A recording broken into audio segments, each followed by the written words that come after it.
Você já se perguntou até onde alguém é capaz de ir para esquecer o que viveu? O que você faria se descobrisse que toda a vida que construiu era uma mentira, com outra cara, outro nome, outra história? Será que, mesmo com a aparência de mulher livre, ela jamais deixaria de ser prisioneira do próprio passado? Hoje você vai conhecer a história real de Carolina, nome fictício, uma mulher que passou 10 anos inteira vivendo sob identidade falsa. 10 anos fingindo ser alguém, sob risco constante de ser descoberta. 10 anos sabendo que uma única pessoa podia revelar tudo com apenas uma palavra. Mas quando ela finalmente resolveu voltar, o choque da verdade foi maior do que ela esperava. Carolina tinha 20 e poucos anos, jovem, cheia de sonhos como qualquer outra pessoa, quando foi sequestrada. Era uma noite comum, pós-faculdade, quando foi pega de surpresa. Ela nunca imaginou que uma ida às compras se transformaria no pior pesadelo da sua vida. E foi nesse momento em que tudo parecia acabar que ela decidiu que jamais voltaria a viver da mesma forma. Os sequestradores eram cruéis, rígidos, implacáveis. Mas não era só pelo dinheiro que ela havia sido escolhida.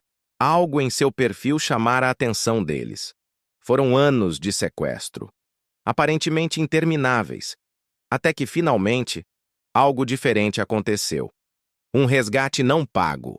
Uma discussão interna no grupo que por um momento a salvou. Ela apareceu viva em uma delegacia, mas nada foi o mesmo depois daquele dia. A polícia não sabia o que fazer com ela. Estava traumatizada, confusa, com medo. O sequestro havia mostrado o quão frágil a liberdade pode ser. Então veio a proposta, uma nova identidade, mudança de cidade, mudança de tudo. Ela nunca soube quem ofereceu isso. Se foi um agente ou se foram pessoas envolvidas. Ela só sabe que aceitaram sem questionar, porque esse era o único jeito que viam de salvá-la dali. Foi então que Carolina se tornou Helena Silva.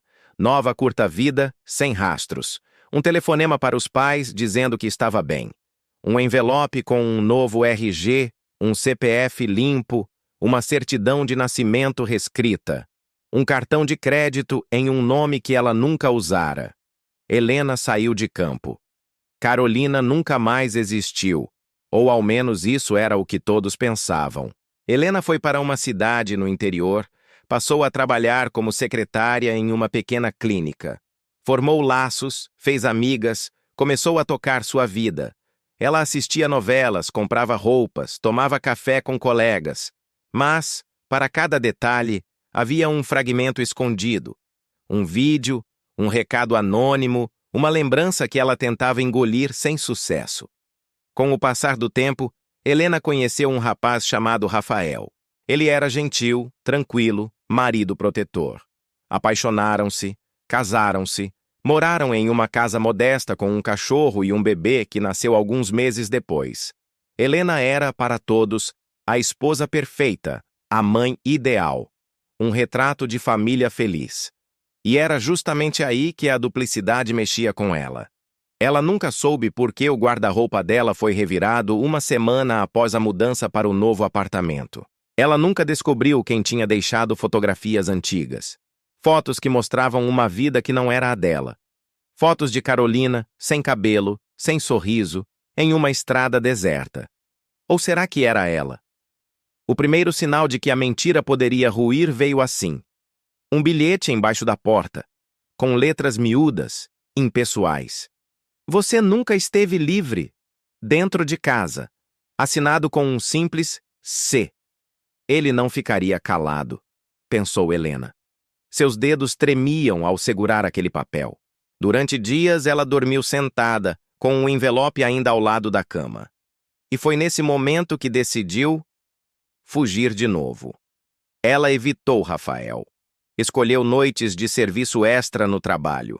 Fez um check-out urgente em um hotel, foi para outra cidade por uma noite, retornou e continuou fingindo uma sinusite violenta.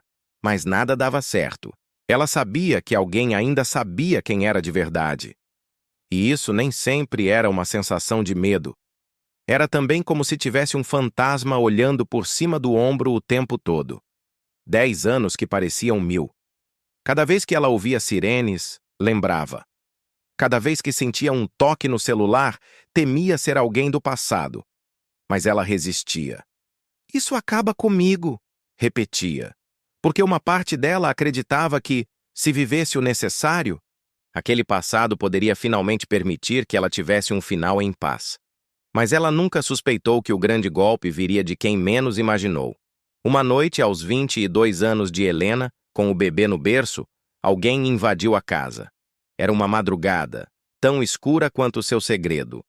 Acordou ao barulho de um celular caindo no chão. Avaliou a sala praticamente deserta. Viu uma pessoa encapuzada correndo escada abaixo. Ouviram-se sirenes, passos e depois um sino de igreja distante. Alguém pode ter visto. Ela poderia ter certeza. Na manhã seguinte, Rafael acordou diferente. Pediu café, olhar parado. Deu um beijo nos filhos, mudou de assunto, não explicou nada. Helena tentou retomar a rotina. Queria fingir que nada havia acontecido. Mas já não era só o bilhete que a perseguia. Agora havia marcas de invasão.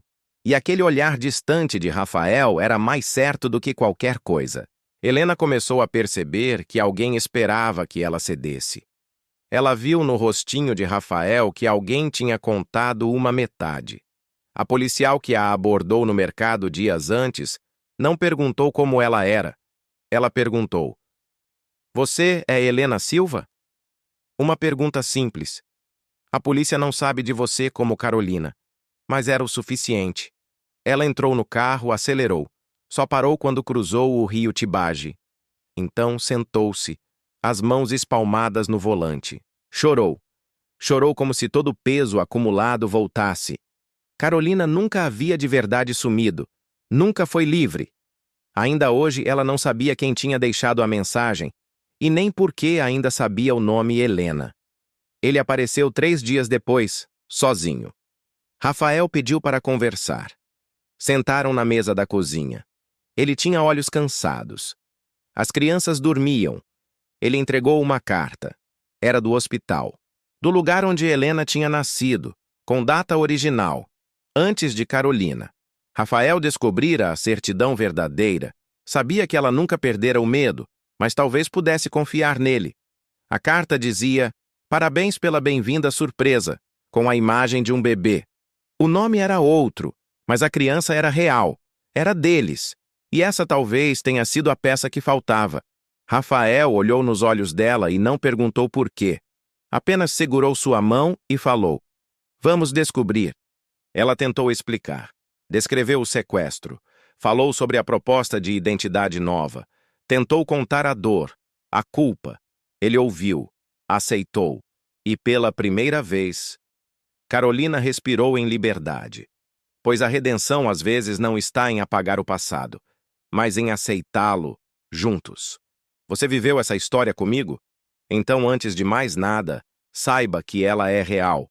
Me chama a atenção o tanto que consegue resistir para preservar os outros. E que, no fim, mesmo depois de 10 anos, ela entendeu que não estava fugindo, estava amedrontada.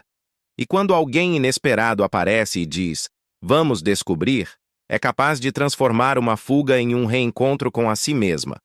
Se essa história tocou você, se inscreve no canal Vidas Secretas. Lá você encontra relatos que parecem ficção, mas são tão reais que podem te arrepiar. Toda semana um novo segredo revelado. Te vejo na próxima.